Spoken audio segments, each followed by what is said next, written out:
ఆధ్యాత్మిక మార్గంలో పయనిస్తున్న వారికి, సాయి భక్తులకి, అలాగే గురు బంధువులందరికీ నమస్కారం.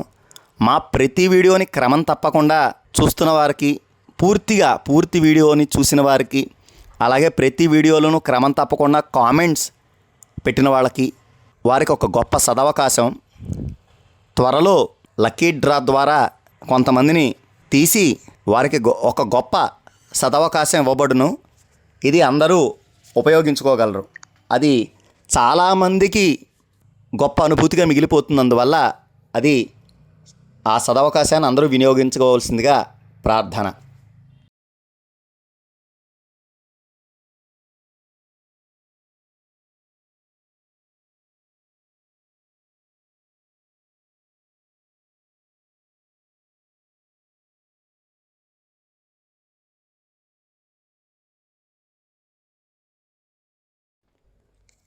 ఇప్పుడు మీరు చూస్తున్న ఈ మందిరం పల్నాడు జిల్లా పెదకూరపాడు మండలం 75 తాళ్ళూరు గ్రామంలో ఉన్న శ్రీ శ్రీ శ్రీ అయోధ్య స్వామి మందిరం. ఎంతో విశాలమైన ఈ మందిరం ఒక్కసారి మనం అడుగు పెడుతూనే ఒక పక్కగా దుని, ఇంకా ముందుకు వెళ్ళిన తర్వాత శ్రీ దత్తాత్రేయ స్వామివారు, మందిరం లోపలికి అడుగు పెట్టంగానే ఓ పక్కన బాబా, ఓ పక్కన దత్తాత్రేయ స్వామి, మధ్యలో శ్రీ అయోధ్య స్వామివారి సమాధి మందిరం. ఈ కలియుగంలో తపస్సు చేసి ఎందరో మహాత్ములని, అవధూతలని, మహనీయులని సేవించి ముక్తి పొందినవారు శ్రీ శ్రీ శ్రీ అయోధ్య స్వామివారు.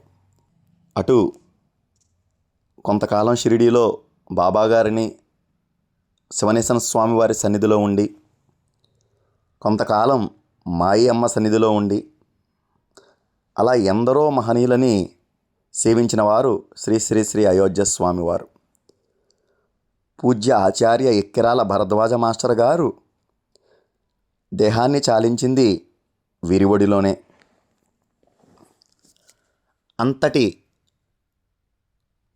గొప్ప సాధకులు, తపస్వి శ్రీ శ్రీ శ్రీ అయోధ్య స్వామివారి సమాధి మందిరము దర్శిద్దాం.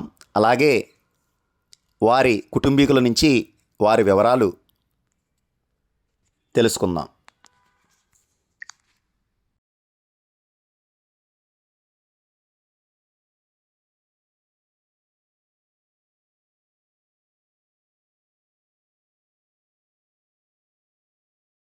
గురుభ్యో నమః.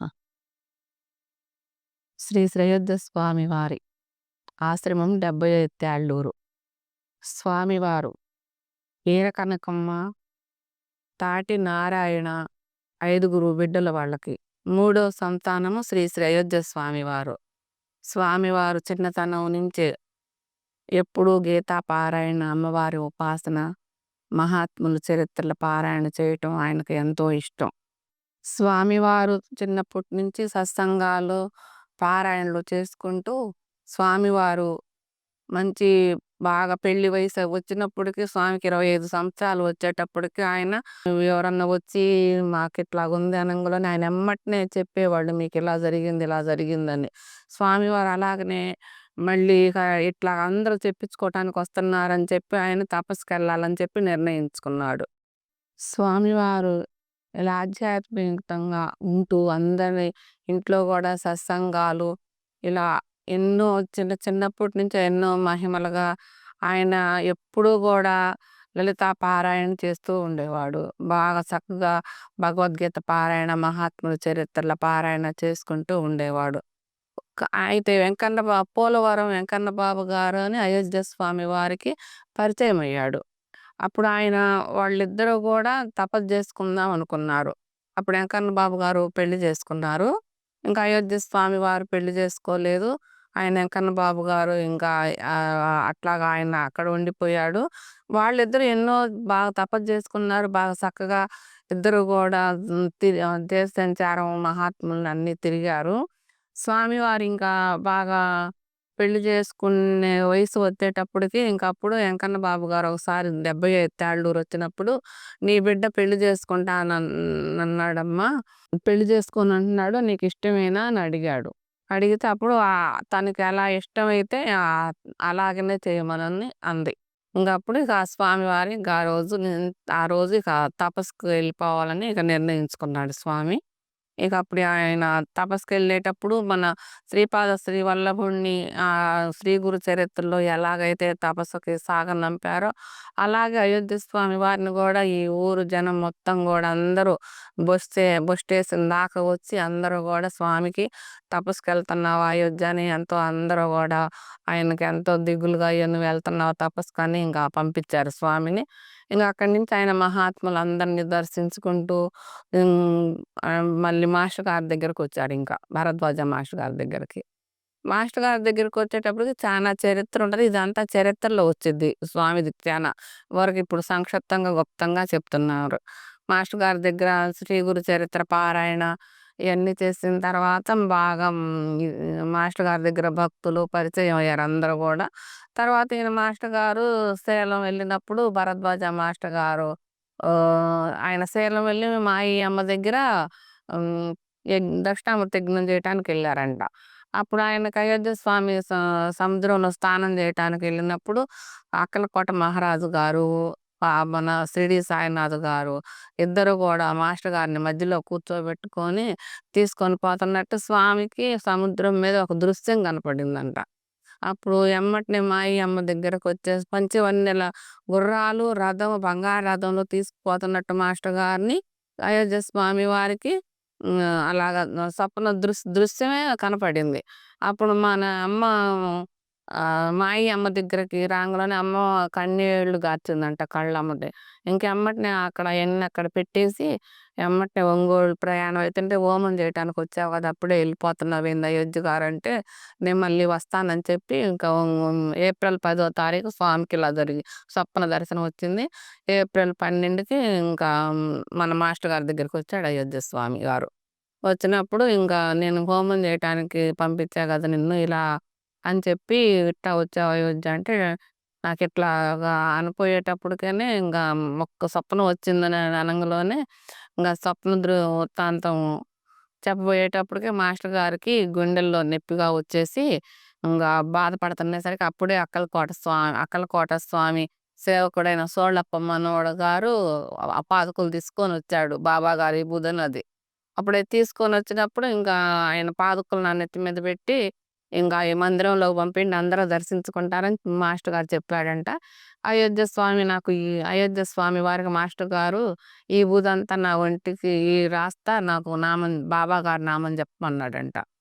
అలా ఈ బూద వంటికి రాస్తా ఉండేటప్పటికే చక్కగా ఆయన బాబా నామం చెప్తా ఉండేటప్పటికే ఆయన అట్లాగనే అయోధ్య స్వామి వారి ఒళ్ళో వాలిపోయాడు. తిరుశ్వాస విడిశాడు స్వామి. మాస్టర్ గారు సమాధి అయ్యారనమాట. అట్లాగా జరిగిన తర్వాత అక్కడి నుంచి మళ్ళీ మన దత్తగడ్డ శివనేశ్వర షిరిడీలో శివనేశ్వర స్వామి పరిచయం కదా, అక్కడికి షిరిడి వెళ్ళినప్పుడు అక్కడ షిరిడీలో ఇవన్నీ అంటే చరిత్రలో ఇవన్నీ వస్తాయి. షిరిడి వెళ్ళినప్పుడు మన శివనేశ్వర స్వామి గారు ఏమన్నారంటే, మీరు దత్తగడ్డ వెళ్ళి తపస్సు చేసుకో, ఈ షిరిడి అంతా రద్దీగా ఉంది, ఇక్కడ ప్రశాంతత ఉండదని శివనేశ్వర స్వామి చెప్పాడు. అప్పుడు దత్తగడ్డ అంటే నిర్మల్ దగ్గర బయన్సాబాసర మధ్యలో కల్లూరు గుట్ట అని ఉంటుంది. అది దత్తగడ్డ అని పిలుస్తారు అక్కడ. అక్కడికి వెళ్ళినప్పుడు అక్కడ కొన్ని అక్కడ వింతలు విశేషాలు కొన్ని ఉంటాయి. అక్కడ ఆయన స్వామివారికి రథసప్తమి ఆడు భూగృహం తీసి 7 అడుగుల లోతు భూగృహ కట్టించారు అయోధ్య స్వామి వారికి. అప్పుడు రామిరెడ్డి తాతగారి సమక్షంలో అక్కడ ఆయన భూగృహంలోకి వెళ్ళాడు. 14 సంవత్సరాలు తపస్సు చేసుకున్నాడు. తపస్సు చేసి 2000 ఆగస్టు 5వ తారీఖు శ్రావణ శుద్ధ పాడ్యమి నాడు స్వామివారు మహాసమాధి చెందాడు శుక్రవారం 1 గంటకి. అప్పుడు స్వామివారిని 75 ఏళ్ళూరు తీసుకొచ్చి ఇక్కడ అంటే చాలా ఉంది. స్వామి ముందే చెప్పాడు, నేను ఇంకా ప్రారంధం 9 రోజులుంది అనుభవియ్యాలని చెప్పాడు స్వామి. అంటే అక్కడ ఉండోళ్ళందరూ ఏందంటే మామూలుగా ఇంకా తగ్గిద్ది గదా అనుకున్నాం అందరమే. కానీ 9వ నాడు శ్రావణ శుద్ధ పాడ్యమి ఆగస్టు 5వ తారీఖు శుక్రవారం మధ్యాహ్నం 1:05 స్వామివారు సమాధి చెందారు. అలాగా స్వామిని ఇక్కడికి తీసుకొచ్చి ఇక్కడ సమాధి చేశారు 75 తాళ్ళూరులో.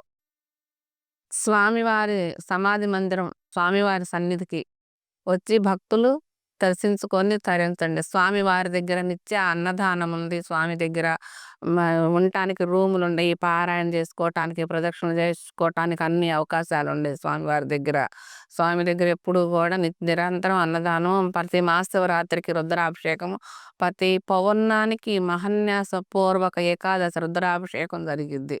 స్వామి 75 తాళ్ళూరు, పల్నాడు జిల్లా, పెద్దకూరపాడు మండలం. స్వామివారి గుంటూరు నుంచి నేరుగా 75 తాళ్ళూరుకి బస్సు ఉంది. మళ్ళీ విజయవాడ నుంచి 301 ఎక్కి అమరావతిలో దిగితే అమరావతి నుంచి సత్తెనపల్లి వెళ్ళే బస్సులో మధ్యలో తాళ్ళూరులో దిగవచ్చు. మళ్ళీ ఆటో సౌకర్యం ఎప్పుడూ ఉండిద్ది. హైదరాబాద్ నుంచి వచ్చే భక్తులు ట్రైను సత్తెనపల్లిలో దిగితే సత్తెనపల్లి నుంచి అమరావతి బస్సు ఎక్కితే మధ్యలో తాళ్ళూరులో దిగొచ్చు. స్వామివారి సన్నిధిలో నిత్య ఎప్పుడు కూడా నిరంతరంగా 4 వేళ హారతి, స్వామివారికి పారాయణలు, సత్సంగం అన్నీ బాగా జరిగిద్ది స్వామి సన్నిధిలో. దసరా నవరాత్రులు, మళ్ళీ స్వామివారు రథసప్తమి రోజు తపస్సుకెళ్ళాడు. ఆ రోజు రథసప్తమి రోజు కూడా బాగా జరిగిద్ది. తర్వాత దత్త జయంతి, గురు పౌర్ణమి, ముఖ్యంగా స్వామివారి ఆరాధన ఇవన్నీ వైభవంగా జరుగుతాయి బాగా స్వామివారి సన్నిధిలో. నిరంతరంగా ఎప్పుడు అన్నదానం, ఎప్పుడు నిరంతరంగా స్వామి వచ్చిన కాడి నుంచి అన్నదానం నిరంతరంగా ఉండిద్ది.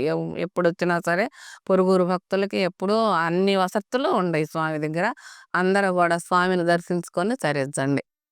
స్వామివారి వయసు 20 సంవత్సరాలు ఉన్నప్పుడు స్వామివారు ఈ గ్రామంలో అందరూ వనభోజనాలకు వెళ్తాం ఆనవాయితీ. ఎప్పుడు కూడా పళ్ళ తోటల్లోకి లేకపోతే నది ఒడ్డుకి వెళ్ళేవాళ్ళు. అలాగనే ఈ 75 తాళ్ళూరు గ్రామానికి దగ్గరలో మునుగోడు అనే గ్రామం ఉంది. ఆ గ్రామం ఏటొడ్డుగా కృష్ణా నది ఒడ్డున ఉండిద్ది.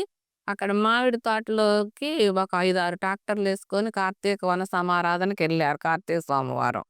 వెళ్ళినప్పుడు అక్కడేం జరిగింది, ఇంకా బాగా ఈ 5, 6 ట్రాక్టర్లు జనానికి భోజనాలు చేయాలి కదా. ముందు అప్పుడు రోజుల్లో ఏంటంటే స్వామివారికి ముందు పెద్ద పొంగలు పెడతారు వీళ్ళందరికీ సరిపోవటానికి. అప్పుడు ఒక చెట్టు కింద బాగా పొయ్యిరాళ్ళు పెట్టి పెద్ద డేక్స్ అది తీసుకొచ్చి పెద్ద తెపాడ పసుపు పూసి బొట్లు పెట్టి బాగా పాలు అన్నీ పోసి ఇక పొయ్యి వెలిగించారు. ఇక పెద్ద గుండెగా అనమాట. మరి 400-500 మందికి పొంగలు పెట్టాలి కదా.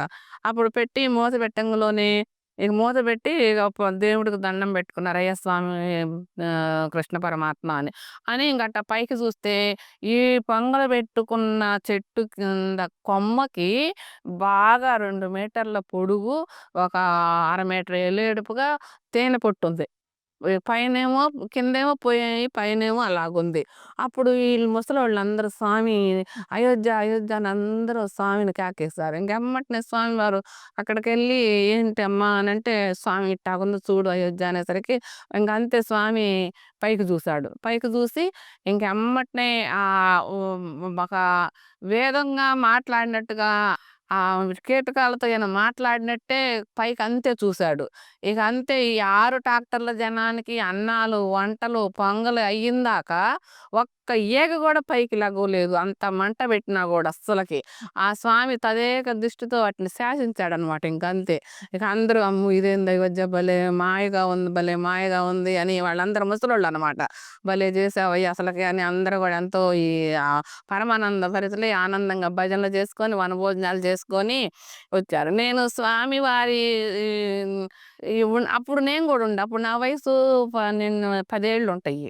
అయితే అంటే మనకు అప్పుడేమీ తెలియలేదు. ఇదంతా ఏదో కదా. నేను ఒకసారి ఆయన గజానన మహారాజ్ చరిత్ర పారాయణ చేస్తుంటే ఆయన వనభోజనాలకి తోటలోకి వెళ్ళినప్పుడు ఆ ఈగలన్నీ శక్తి ఆయన కలిసి పిలుచుకుంటాడు కదా. అప్పుడు గుర్తుకొచ్చింది, అమ్మో స్వామి కూడా ఎంత లీల చేశాడని నాకు అప్పుడు గుర్తుకొచ్చింది. ఇంకేది అప్పుడు దాకా నాకు అసలు తెలియదు అనమాట. అదే మేము స్వామివారి మేనగోడలనండి. నా పేరు కోటేశ్వరమ్మ, మా వారు రామకృష్ణ. అయితే వాళ్ళ తమ్ముడు గారికే ఇచ్చారు. మేమిద్దరం ఇక్కడ స్వామి దగ్గర సేవ చేస్తూ ఉంటాము. అది స్వామి సన్నిధిలోనే ఉంటాము. ఇలాంటి లీలలు స్వామి ఇంకా చానా ఉండి చరిత్రలో వస్తాయి చక్కగా. చరిత్ర గూడా దగ్గర పడింది వస్తుందిలెండి. చానా లీలలుండయి. స్వామియి గూడా ఆనాడు శ్రీ గురు చరిత్ర ఎలాగొచ్చిద్దో మన అయోధ్య స్వామి వారి చరిత్ర అలాగొచ్చింది. స్వామి తపస్సు గూడా మిలారేప గారిలాగా కఠోరమైన తపస్సు జేశాడాయన అయోధ్య స్వామి. అంత కఠోరంగా తపస్సు జేశాడు స్వామివారు. అయోధ్య స్వామి తపస్సు కూడా మన ఆయన మగిలుడు దత్తాత్రేయ స్వామి లాగానే ఉంటది. స్వామి కూడా అలాగనే ఉంటాడు. ఆయన చరిత్ర కూడా అలాగనే వచ్చిద్దనమాట. స్వామివారి లీలలు కూడా చానా ఉండయి. ఎప్పుడు లలిత ఇలాంటి లీలలు ఎన్నో చేశాడు ఆయన ఇక్కడుండంగా. సమాధానంతరం కూడా చానా లీలలుండయి. అయన్నీ కూడా వస్తాయి. చరిత్రలో వస్తాయండి. చరిత్ర రెడీ చేస్తున్నారు. జై గురుదేవ్ అండి. స్వామివారు తాటి నారాయణ ఈరకనకమ్మకి మూడో సంతానము. స్వామి వాళ్ళకి ఇద్దరు ఆడపిల్లలు, ముగ్గురు మగపిల్లలు. అప్పుడు రెండో ఆమె కూతుర్ని నేను. అయితే స్వామివారు నాకు మేనమామ అవుతారు. అయితే ఫస్ట్ రామ తులసిమ్మ, ఈశ్వరమ్మ, అయోధ్య, వెంకటేశ్వర్లు, రామకృష్ణ ఆయన. ఇంకప్పుడు నన్ను చిన్న మేనమామకిచ్చి పెళ్లి చేశారు. ఈ పెళ్లి కూడా రామిరెడ్డి తాత అనుగ్రహంతో అక్కడ ఆయన చెప్పాడనమాట. అయితే స్వామివారి మేనగోడల నుండి వాళ్ళ తమ్ముడు భార్య నేను మేమిద్దరం కూడా ఇక్కడ సేవ చేస్తాం స్వామి దగ్గర. మా వారి పేరు రామకృష్ణ, నా పేరు కోటేశ్వరమ్మ. నేను వాళ్ళ రెండో అక్క బిడ్డని. అది. జై గురుదేవ.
మీలో చాలామంది వీడియోస్ చూస్తున్నారు కానీ సబ్స్క్రైబ్ చేయట్లేదు.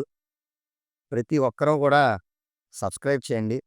చేస్తే గనక ఇంకా ఎంతో ఉత్సాహంగా మరికొన్ని మంచి వీడియోలు మీ ముందుకు తీసుకురాగలము. అందరూ తప్పకుండా మా వీడియోస్ని లైక్ చేయండి. అలాగే మీకు తెలిసిన వారందరికీ వీడియోని షేర్ చేయండి. తప్పకుండా మా ఛానల్ని సబ్స్క్రైబ్ చేయండి. చేస్తారు కదా? నమస్కారం.